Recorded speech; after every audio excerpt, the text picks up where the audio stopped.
warahmatullahi wabarakatuh. Halo Sobat UT, perkenalkan nama saya Yuyun Mitali Cynthia dengan NIM 877724257. Mahasiswa Program Studi Pendidikan Guru Sekolah Dasar Universitas Terbuka Yogyakarta.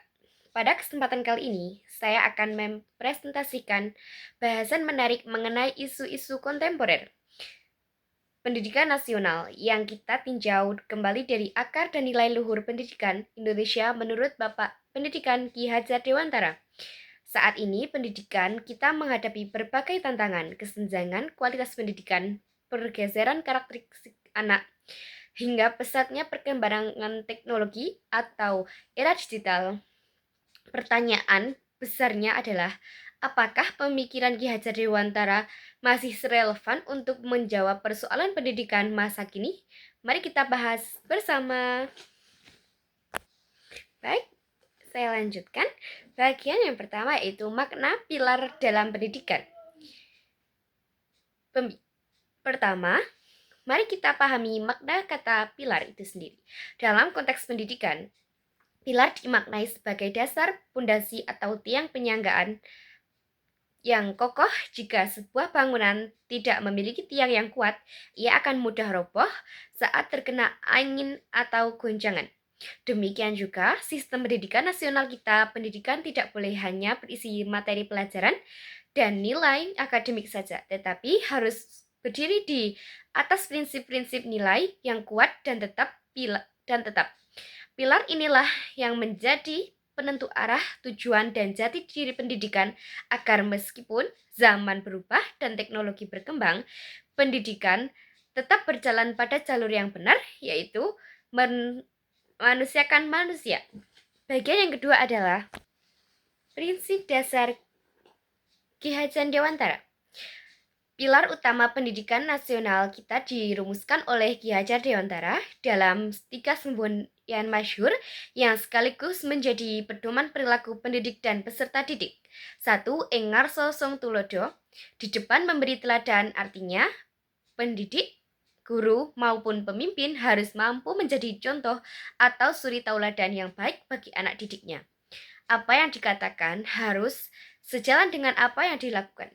2. Ing madya mangun karso, di tengah membangun semangat, artinya saat berada di tengah-tengah siswa, guru harus mampu menciptakan suasana yang menyenangkan, memotivasi, dan membangun kemajuan serta kreativitas anak untuk belajar dan berkarya. Yang ketiga yaitu Tutwuri Handayani, di belakang mendorong dan mendukung. Artinya, guru tidak harus memberikan kebebasan berkreasi, namun tetap mengawasi, membimbing, dan memberi dukungan agar anak berani melangkah maju sesuai potensinya. Ketiga prinsip ini bukan sekedar slogan, melainkan sistem pendidikan yang berpusat pada anak, menghargai kodrat alam dan kodrat zaman. Bagian ketiga yaitu analisis relevan di era digital. Sekarang kita masuk ke analisis inti bagaimana relevansi dan penerapan prinsip di era globalisasi atau di era digital saat ini. Isu pendidikan kontemporer yang kita hadapi antara lain pembelajaran yang kurang bermakna, tantangan literasi digital, penurunan karakter, dan perubahan peran guru. Mari kita hubungkan dengan prinsip Ki Hajar Dewantara. Pertama, ing ngarsa sung tulodo ing dalam literasi digital dan karakter. Di era di mana informasi bergerak sangat cepat dan tidak semua konten di internet itu baik, peran guru sebagai teladan menjadi sangat krusial. Analisisnya, guru tidak hanya mengajarkan cara menggunakan teknologi, tetapi harus memberikan contoh bagaimana menggunakan gawai dengan bijak, santun berkomunikasi di media sosial, dan memilih informasi yang benar. Jika guru saja belum melek teknologi atau tidak bisa menjaga etika digital, bagaimana siswa bisa memilikinya? Di sini, prinsip ing ngarsa sung tulodo menjadi benteng utama pembentukan karakter di tengah derasnya alur informasi. Kedua, ing madya mangun karso, dalam pembelajaran berdiferensial zaman sekarang, siswa tidak bisa lagi dipaksa hanya mendengarkan ceramah.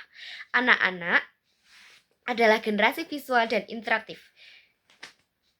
Analisisnya seperti prinsip ing Madya Mangunkarso sangat relevan dengan konsep pembelajaran aktif dan kreatif. Guru harus masuk ke tengah siswa menggunakan metode yang seru, bahasa proyek, atau bermain sambil belajar. Tujuannya membangun semangat belajar agar siswa semangat dan harus dengan bermain sambil belajar tujuannya membangun semangat belajar agar siswa berani bertanya, berani berpendapat, dan tidak takut salah. Di era digital, semangat ini diterapkan dengan mengajak siswa mencari data diri sendiri, berdiskusi, memecahkan masalah nyata dengan bantuan teknologi. Yang ketiga adalah Tutwuri Handayani dalam kemandirian belajar. Ini adalah perubahan peran guru yang paling besar. Dulu guru adalah satunya sumber ilmu, sekarang ilmu ada di mana-mana lewat internet. Analisisnya seperti peran guru menjadi fasilitator, guru tidak harus selalu di depan, tapi berposisi di belakang, mendorong kemajuan siswa, kemandirian siswa. Guru memberikan siswa mengeksplorasi pengetahuan namun tetap siaga, memberikan arahan jika tersesat. Ini sangat mendukung kemampuan abad 21, yaitu kemampuan belajar mandiri dan beradaptasi. Prinsip ini menjawab kebutuhan pendidikan masa kini agar siswa tidak hanya pintar menghafal, tapi cerdas dan mandiri. Mari kita refleksikan bagaimana pilar-pilar ini menjawab persoalan pendidikan nasional saat ini. Persoalan pendidikan kita saat ini seperti ketimpangan kualitas, krisis karakter, hingga rendahnya daya saing sebenarnya bisa dijawab jika kita kembali pada pilar Ki Hajar Dewantara. 1. Jika pendidikan kita kokoh pada prinsip Tulodo, maka masalah perlindungan, kekerasan, dan keteladanan bisa berkurang karena pendidik menjadi contoh yang nyata. 2. Jika kita berpegang pada Mangunkarso, maka masalah rendahnya minat baca dan kelolosan belajar bisa teratasi karena sekolah menjadi tempat yang menyenangkan dan memotivasi. 3. Jika kita menerapkan Handayani, maka masalah pendidikan yang kaku dan seragam bisa hilang karena kita membiarkan setiap anak tumbuh sesuai bakat dan minatnya masing-masing atau kodrat alam.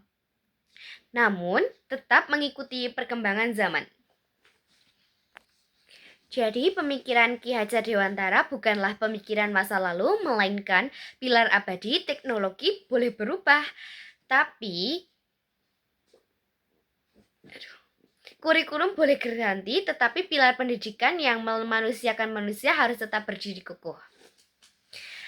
Demikian presentasi singkat dan yang dapat saya sampaikan, semoga bisa menjadi bahan renungan kita bersama dalam memajukan pendidikan nasional. Terima kasih atas perhatiannya, kurang lebihnya mohon maaf yang sebesar-besarnya. Wassalamualaikum warahmatullahi wabarakatuh. Goodbye.